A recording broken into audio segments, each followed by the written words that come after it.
Yeah. Are you ready? Yes. Are you ready now? Yes. Sure. Yeah. Sweat Equity Podcast and streaming show, #1 comedy business podcast in the world. Meow, meow, meow. Pragmatic entrepreneurial advice with real raw dog talk. We're 2020's best small, medium enterprise business advisory podcast in the United States of America. Yeah. Thanks to Lux Global Excellence Awards, proudly hosted by Lux Life Magazine. We have got a really great business development or building development guest, William Henson.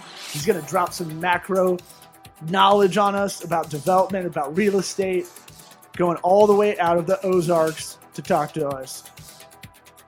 This podcast is sponsored to you by Warby Parker. I can feel you looking at me while I'm stuttering through, and I don't like it. I don't like your gaze, you gay. Warby Parker, warbyparkertrial.com/sweat. Get you 5 free pairs to try on at home. Warby Parker, the disruptor in the eyeglass sunglass game. Don't get ripped off by lens crafters where you're paying $300 to $600 for. Make it 1,000. Some of them are so absurd. Did you know that there's a monopoly owned by one Italian company called Luxottica that owns 97% of the eyeglass, sunglass market? You think you're getting Ray-Bans? You're getting Luxottica, baby. That's why they're so expensive. They own Oakley. They own all of the brands, but not Warby Parker. Warby Parker was created by 4 Northwestern students, MBA students, that go, why is this so expensive? So warbyparkertrial.com/sweat to get 5 free pairs to try on at home. That link helps our show out. It helps you out. Get 5 free pairs, try on at home. You can type in your prescription. You can submit it online like I did, and they will fill it out for you. You get it back. Bing, bam, boom. You don't even have to leave your house. How great is that? Pretty good. Pretty good. Pretty good. Let's get this party started. Howdy toddy. What about my sweat equity?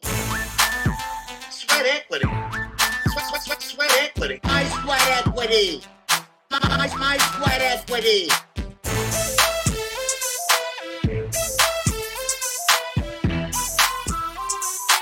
Sweat equity. What about my sweat equity? I love it. All right, guys, I'm ready when y'all are. We can just ride with it. We're good.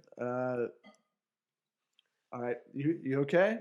I'm great. You're gonna make it. Yeah. Eric's a little. He's got. You know when Eric's in that zone, like the Jordan flu game, where everybody thought he had the flu. When really Michael Jordan just partied in Vegas the night before or something like that. Yeah, basically, exactly right. That's basically where Eric's at. And this is a good. I hope we keep this part in. We dropped 43. What was it? What was the number? I don't know. He dropped a ridiculous amount. I don't remember the number either. I remember being in summer camp. If I was truly Jordan, I would have known the number. Yeah, you're the Jordan of not knowing Jordan's number. Yes, mm-hmm. That's it. William Henson, hit everybody with your plugs, where to find your stuff, like your YouTube channel, and tell us what you got going on. Yeah, absolutely. Guys, thanks for having me. Happy to be here. And so my name's William Henson. I've been a real estate developer for about 10 years now. You can find one of my companies at rphre.com or rphdevelopment.com. And then my YouTube channel is just youtube.com/William Henson, Henson. And anybody watching this episode, Mr. Henson out Florida'd us. Eye candy. I thought I'd put on some palm trees and some neon to come on the Sweat Equity podcast. Well, I love it. No, I appreciate it. We appreciate any effort, especially you have an adult beverage as well. That's good. Oh, absolutely. Well, G&T. So this might get a little off the rails today, but I would say when I was looking at your stuff, it is part of your branding too, because you are where in Arkansas are you? I'm in Northwest Arkansas in Fayetteville. Northwest Arkansas is where the Ozark Mountains are. And Walmart is headquartered here in Bentonville. So is Tyson Foods and JB Hunt. So big business. It's extremely growing metroplex. When I was in college here, there was 250,000 in the metro. There's almost 650 now. Wow. Big metro. Well, not compared to you gentlemen down there, but what I'm getting at is for Arkansas and the mid-South area, Louisiana and Mississippi and and Oklahoma stuff. It's a very thriving metro. There's I've been through there. and that's I know what it's about. Yeah. I've done stand up all over that area. Humble brag. You Yeah, gotta stop it with that. pretty. All the comedians The- listening to this pretty jealous that I got to do Fayetteville and Little Rock. yeah. You should come Texarkana. back, have a good time. Texarkana was one of my Woo. favorite shows. Oh boy, Played at the Perot Theater. JK. nice. We're not big enough for that. We played at some bar. But but When remember you don't know at all what you're talking about, I Yeah. don't think the joke really hits. no Which one's the bad one? Perot Theater, Ross Perot Yeah, from. I know Ross. Do you think Perot, Do you think but it's a small theater? Can I get a minute? obviously not? Can I get a minute? now? It's a theater. I thought that was enough context. Oh. Do we want to break down jokes Pee Wee Herman got arrested in a theater, buddy. All right, in It's not like Sarasota, That's in our true. neck of the wood? Yeah, That's that's an hour very south of true. us. Well, speaking of '90s stuff, I bring up Walmart. Remember when there's all that Walmart hate in the '90s?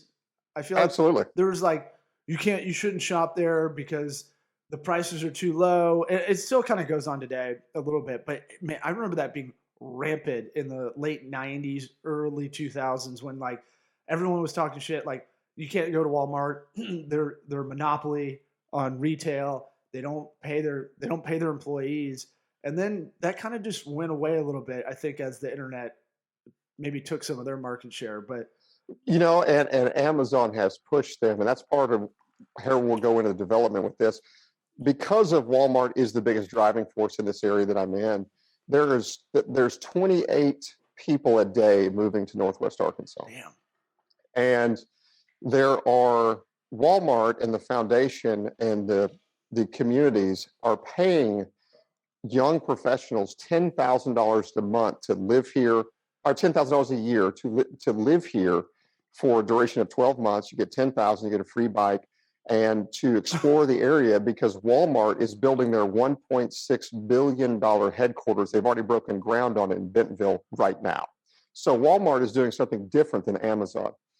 Amazon and Oracle and all these large corporations are actually, what they've done traditionally is seek talent. They will go to, Silicon Valley, and they'll go down to Florida, and they'll go to Texas, and they will pull talent, or they will set up offices there more and less and have talent work for them globally. Well, Walmart has done something different. Walmart's saying, our cost of living is better. We can pay you the same. We're going to basically rebuild an entire area of this state, and you can make as much as you do in Southern California here and live twice as good. So they're actually bringing talent in, and their stick is we're going to build up this area. So like, for example, Northwest Arkansas is the only place in America that has a Top Golf that's under 1 million people. A top golf you know, 1 million people. Yeah, if you look at all the Top Golfs, they're in large metroplexes, more and less. We're the first right. one to have one that has under 1 million in a metroplex. And also the amphitheaters, the size of the one they have in Dallas or the Pyramid in Memphis or any of those areas, the new amphitheater they built. So they are building all of these attractions. And then you have Crystal Bridges Museum that Allison Walton built. That was $1 billion. And I think she built it 10 years ago, 12 years ago, somewhere around there. I'm not exactly sure. Don't quote me on it. I have to look it up. But it's done so well that they're now adding 200 million to it, and increasing it by 50% even further. So Walmart is the driving force of implanting all of these people here, but giving them what they had, 80% of what they had in Los Angeles as an example, with better pay and better cost of living. Yeah, it's interesting. And you and I met when we were both living, and I think you lived in LA too, right? Mm-hmm. And so when you compare, like, now it's even more egregious. I feel like we both moved ahead of the curve out of there, but it was one of those things where, like, I was looking towards the future. I was like, okay, if I made any money living in California at some point, I would get so much less than anywhere else in the country. Like you have kids that the school systems are horrendous. The traffic that was the biggest driving force, I think, because I was in traffic for 3 to 4 hours a day. Well, I mean, it's well known. I mean, just take that. When I was getting my MBA, they always said 70,000, 75,000 to 80,000 was the number that people got comfortable with and stopped kind of striving to accomplish more goals. They were able to be comfortable at that level. But the argument has always been 75,000 in the South or the West Coast is totally different. Right.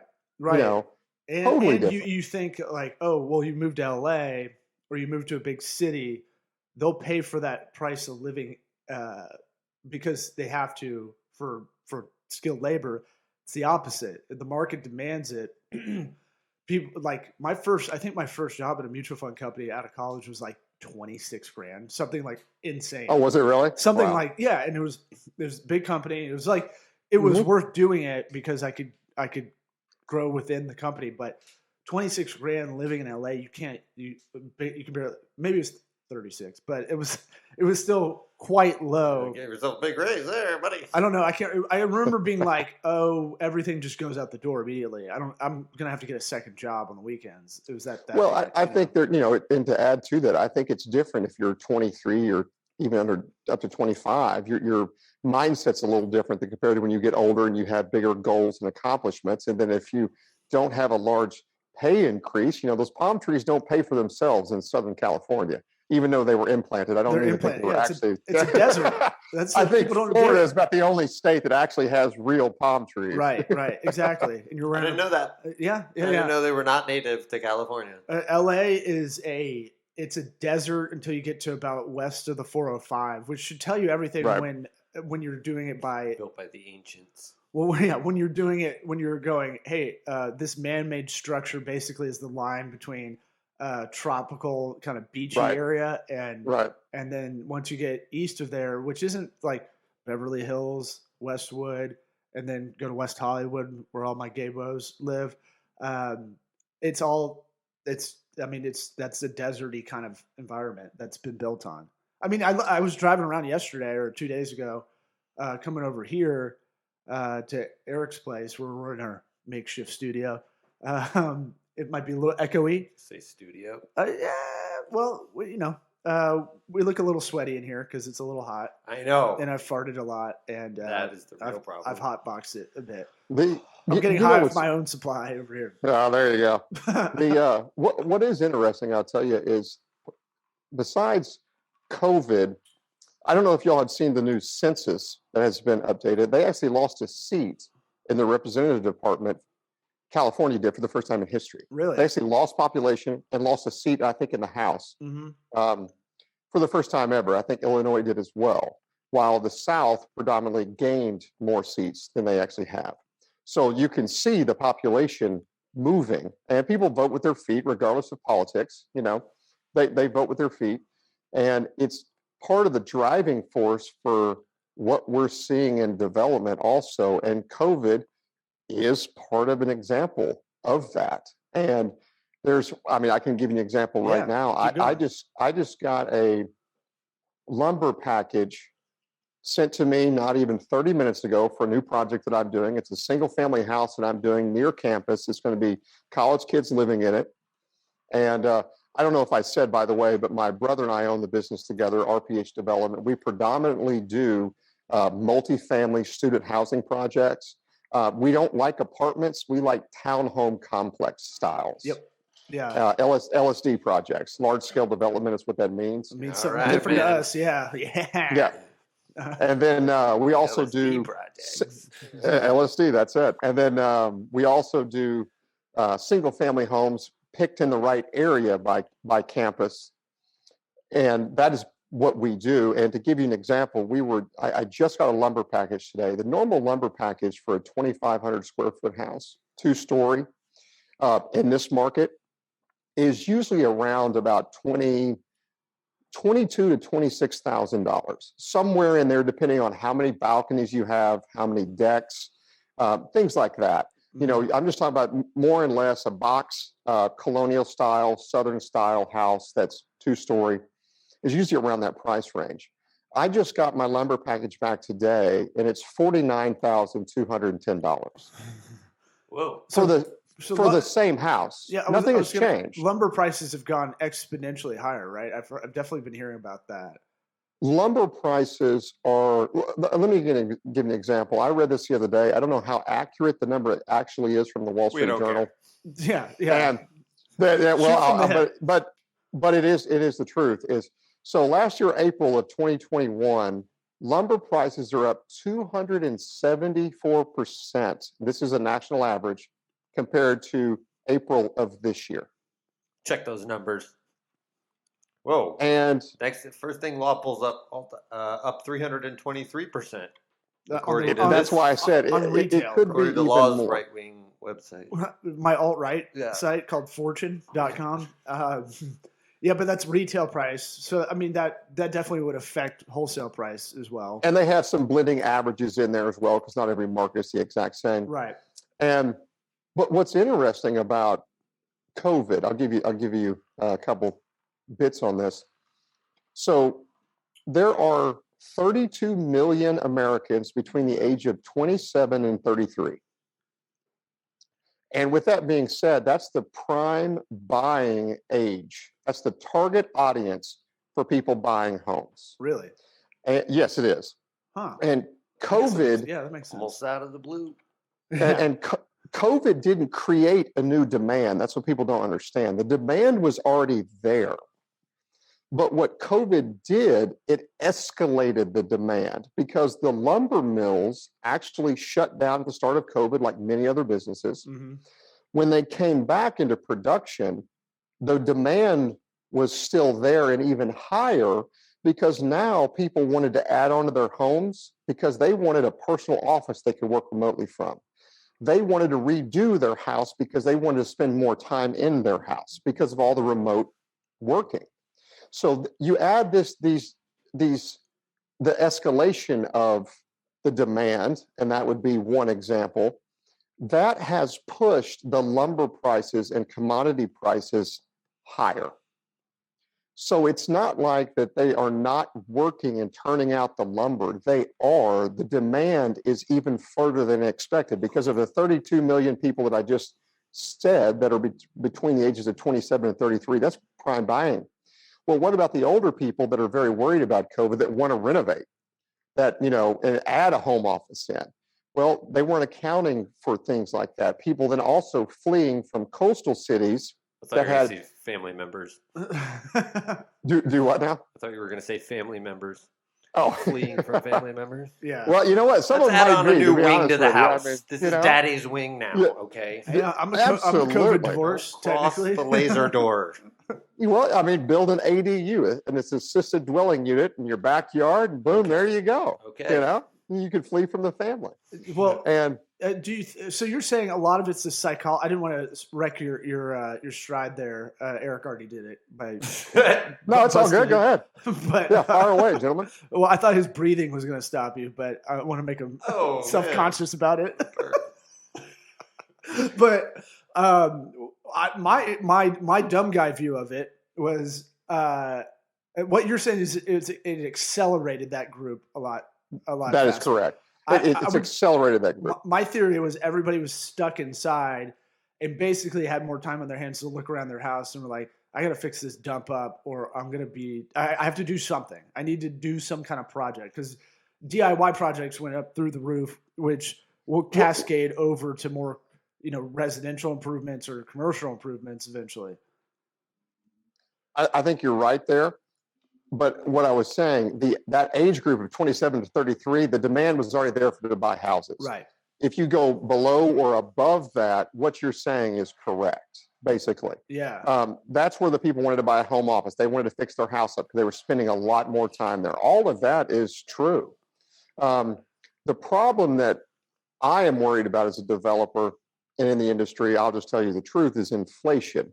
Because with inflation going up, the banks have to make that back. They have to raise the interest rates. Mm-hmm. And when interest rates go up, then you actually have less buyers, because that age group I'm talking about, they weren't around, Law and Eric, when we were buying houses in Los Angeles in 2009, 2008. I remember I bought my first house in Los Angeles in 08 or 9, I think, or right before it started to really tip bad. Mm-hmm. But the interest rate, I can't remember exactly, was 6.7 or 6.5, somewhere around there. And I thought it was a great interest rate at that time. But this demographic of kids coming in, they've only ever seen interest rates at 2.8 and 3.2 and somewhere in that range for 5 to 10 years now. Right. They've never really seen interest rates double. So when they're planning to buy that house, that one house they're looking at right now at 3.1% interest, you can afford it. Move a roommate in, this and that, young professional, fine. But when that payment doubles and the interest rate goes up because of the inflation that we're experiencing, we could have a serious problem like we did in 08, 07, 08, 09, at that time frame. We really could. Which was, we still kind of look back at 08, 09 and still haven't pinpointed it. I feel like we don't have one villain in that. Bailout wasn't good by my... Are you still thinking about that? Yeah, because... You gonna find the guy who did it? No, it's because I'm trying to get to historical kind of up and down because this isn't anything new, right?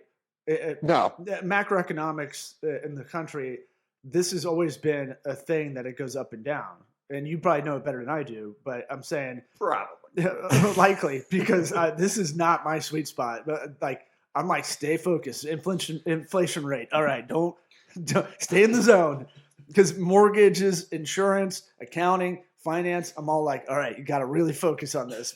Because this is all adult stuff that I still am Peter Panning my way through. You might know it better. Yeah, maybe. You might know it a lot better. Hey, to be honest with you, all the best economists are Peter Panning their way through it as well. Nobody really knows what the hell's going to happen. Well, my thing is like, how do you suppress the anxiety of forthcoming kind of stuff like that? Well, I tell that's a really hard question to answer. To be honest with you, I think it's a personal basis between everybody. Yeah, I'm just saying, I tell people this when they ask me questions about, I want to buy this house or that. And the funny part is when especially I'm at the crap table in Vegas or somewhere having a good time, and I tell somebody I'm a real estate developer, sure enough, about an hour goes by, all they remember I'm in real estate. Right. And then they ask me, well, I would like to buy this condo. You think you could help me buy this condo? And I'm like, you just basically walked in to an orthopedic surgeon's office and said, my heart hurts. Right. Help me. They don't get that either. I'm not an agent. I'm not a broker. I have nothing to do with that. I'm a developer. There's two different, the different types within the same industry. Well, it's like we tell people when they hire an attorney, they're like, yeah, but I got my family law attorney during my personal injury shit. And you're like, no, don't do that. Why is he taking that? 100%. And I tell people, if you're going to buy a house today, we'll just break it down instead of, and we'll go to investment property in a minute, but we'll stick to the personal, that demographic I was talking about, 27 to 33, somewhere around there. If you're going to buy your first home, because of the variables that are in play with the market and the economy and inflation right now, I tell everybody, buy that house knowing you probably could be in it 5 to 10 years minimum. But that's my life. That's my lifelong investment. That's my home, and forever home. Correct. But the problem is, it has changed back from our grandparents' age. They used to buy a house, have a first one they lived in together. They would build a house, buy another one, and most of them would die in it. So they more or less would have 2 houses their lifetime. We are now up to almost 4. It's 3 point something, 3.5, almost 4 houses you'll actually have in your lifetime. And you don't think about it, but think how many people have actually bought a house and they turn around and have already sold it. They grew their kids. Usually you get married, you get your house. And then that house get divorced. Get divorced. I'm not even there yet. Have kids, then get divorced. Because the divorce rate's like 60%, right? So. Oh yeah. So then, you can add that. That's why I said there's 4. So. You get your first one. Mm-hmm. Yeah, you get the dad pad, you get the man cave, you do all that. And then you get in, you have you get married, you have a family, then you outgrow that house, and then you buy or build a new one, and then you raise your kids in that. And then, like you said, you can get divorced, or y'all decide that the kids are now gone, you want to downsize. then you downsize again. And then at another point, there is when you're older, that house that you even downsize to could be 2 stories or whatnot. You need to move to a 1-story house. So I'm always thinking very long term because that's what I do. And that's what the psychology of a family or a person, that's what they're actually thinking. They just don't know it yet. That's just the trajectory of society today compared to what it was 50 to 70 years ago. Yeah, my parents are an example of that. I grew up I never moved in my house. They had it for 38 years. And they sold it to our neighbor. And they moved Knocked it right on down. Nope. That was part of the process. They made the demo that baby. Nope. Yeah. Couldn't do it. That's part of the conditions. They couldn't knock it down. I think in a weird way for maybe one of the 3 kids to buy it at some point, buy it back. I don't know. I haven't asked them because I'm not near that zone of throwing down $1 million cash for a house. But they moved into a 2-bedroom condo, and they're looking around at each other in the COVID era and like they want to kill each other. So yeah, this all plays. This all tracks. Yeah, because that's their era. A lot of information there. And that's why I said I just tell people be cautious because of the environment today. Interest rates have been very low for a long time. That house that you really like now that you can afford, you might not be able to afford it depending on the loan that you get. Hopefully you lock in a good fixed rate 30-year mortgage loan. Some people can't afford it because some people don't have W-2 income or is it W-9? I'm getting them backwards. They have 1099 income. And it's harder to get a 30-year fixed mortgage with that. The banks are very against that for various reasons because of what happened in 08 and 09. W-9 and 1099 are the ones that are harder. W-2 is like you got your regular job. Yeah. Hell, that's the easiest. That's why the guy at McDonald's can get a better loan than I can. Right. I mean, I'm sincerely mean that. No, I really can. I've been there. When I had my own agency, it was like, you only make this much. I was like, yeah, but a lot of stuff goes through the business. They're like, I don't care. Mm-hmm. But I'm like, yeah, but the gross is good. Like I could put it, the company car could be back in the household stuff. And they're like, it's just, you need to show that in a better way. I was like, all right. My employees could get a better loan than I could if we were going for the same standard house for a standard price because they have the income that proves it. But they look at it and go, well, but you own the business. So what if the business goes busted? I'm like, exactly. Well, what if how's that any different than the employee that I have? Right. But the banks look at it very differently. Why not put yourself on the payroll? And it doesn't help because my name's on the business. I mean, I could, but it wouldn't do any good. Yeah. Yes. I don't know. So what does an entrepreneur do in that situation? Because that might be good advice for anybody.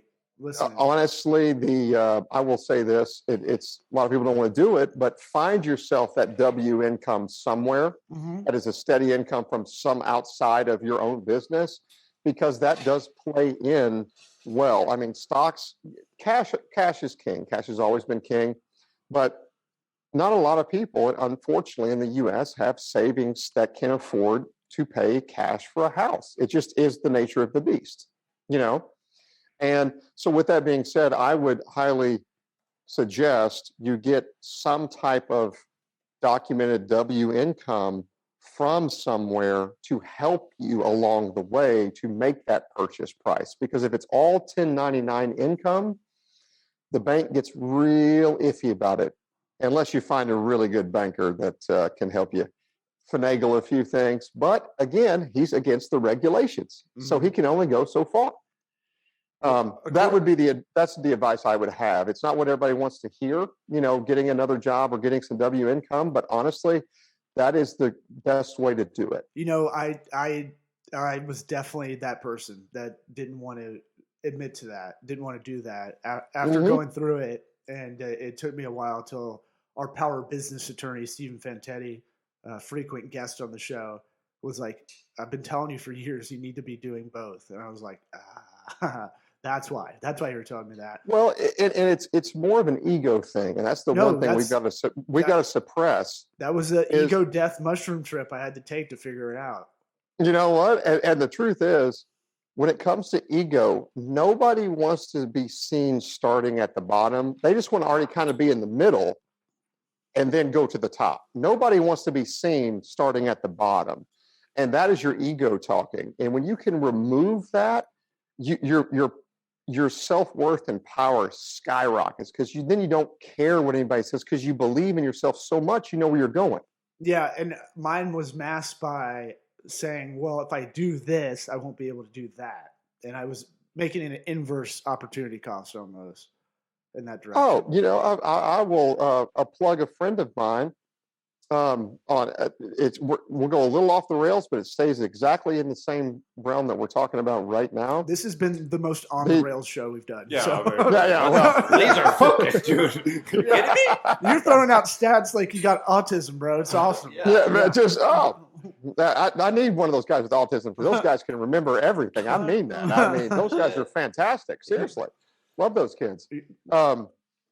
And he was a big Star Wars nerd in Los Angeles. My good friend Chandler Rilko, and he's been a friend of mine for a long time, has a YouTube called GQ Jedi. If you're into Star Wars, take a look at it. And he had all these Star Wars these toys and everything else.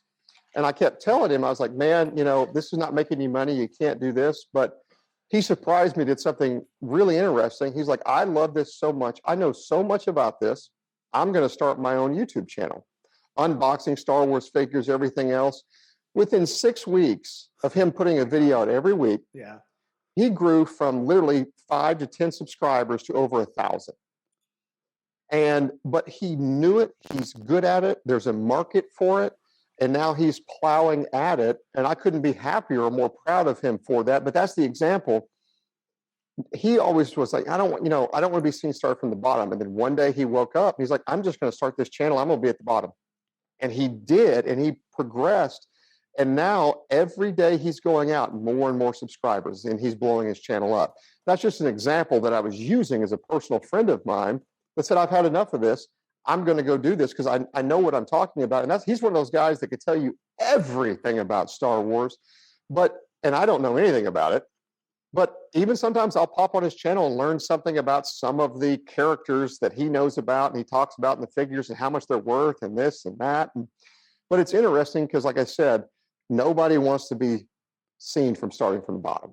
No, yeah, that's definitely an ego aspect of it. Going back a second, that stat of savings came into my head from 2017. 6 in 10 Americans don't have $500 in their savings. So when you're talking but that's an older stat. It's probably worse now because of COVID. But yeah, I mean, we're not good savers, and that's an ego thing too. No, I agree. Now there's saving. The word saving is interesting to me because if you put it, this could be a juke stat for sure. But absolutely. And I've got an MBA and I think it's worthless. And I'm like with Elon Musk. I think college is going to school now saying you can do your chores.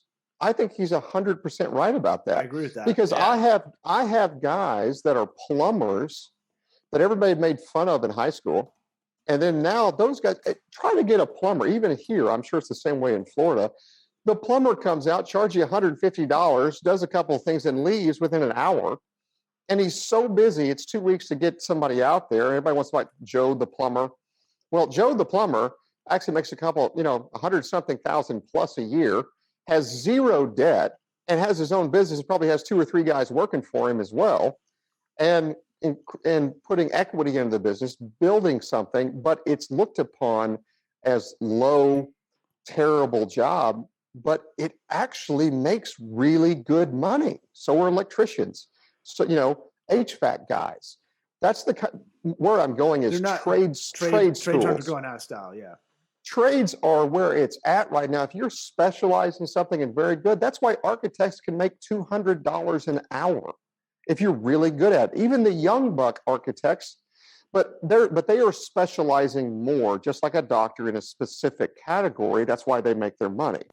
I'm talking about the average person. Anybody could go to trade school, have little to no debt, and come out way earlier than somebody that's pressed to go take $100-something thousand loan through college, and then go get a job like you said, when you first started and you're making 35, 40,000. That's your first job, even though you're educated, but you have all this debt you have to pay off.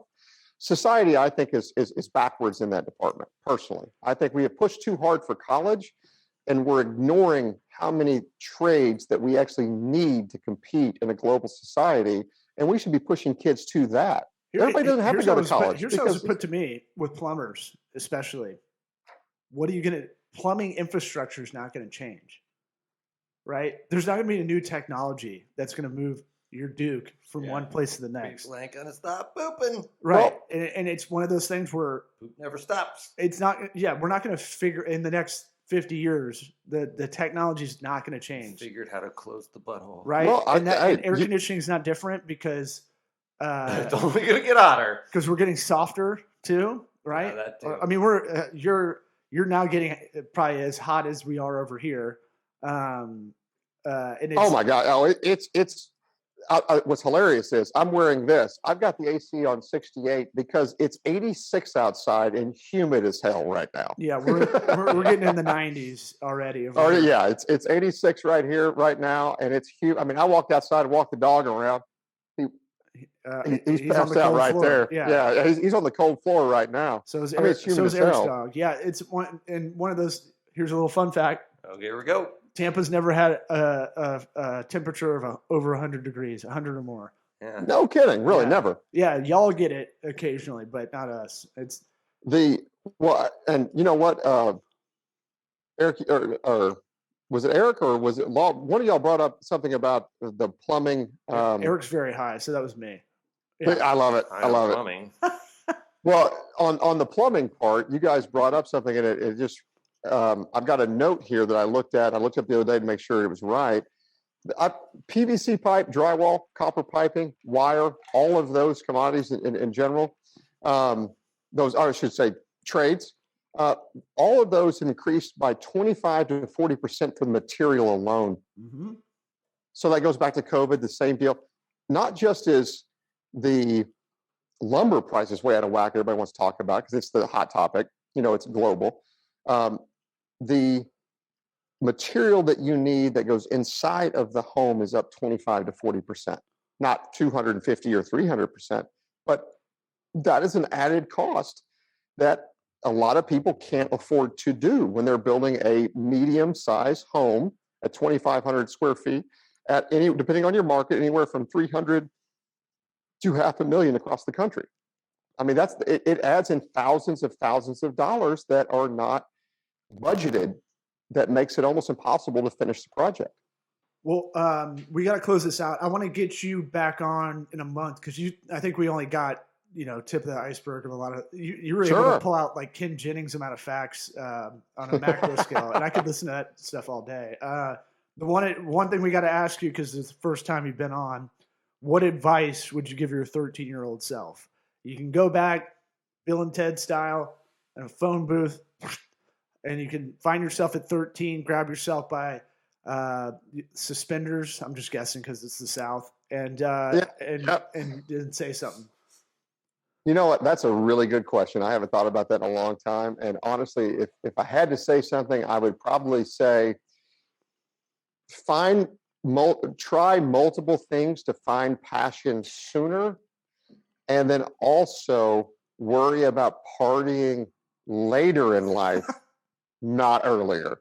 Yeah. I just think because then you would put more emphasis, more drive into some passion. And then if you're really good at something, the money always comes because you truly love it. You're not doing it for a paycheck. You're doing it because you love it. And when you do that, the money is going to come find you. And then after that, you have all the time and fun, and you're more secure with yourself later in life.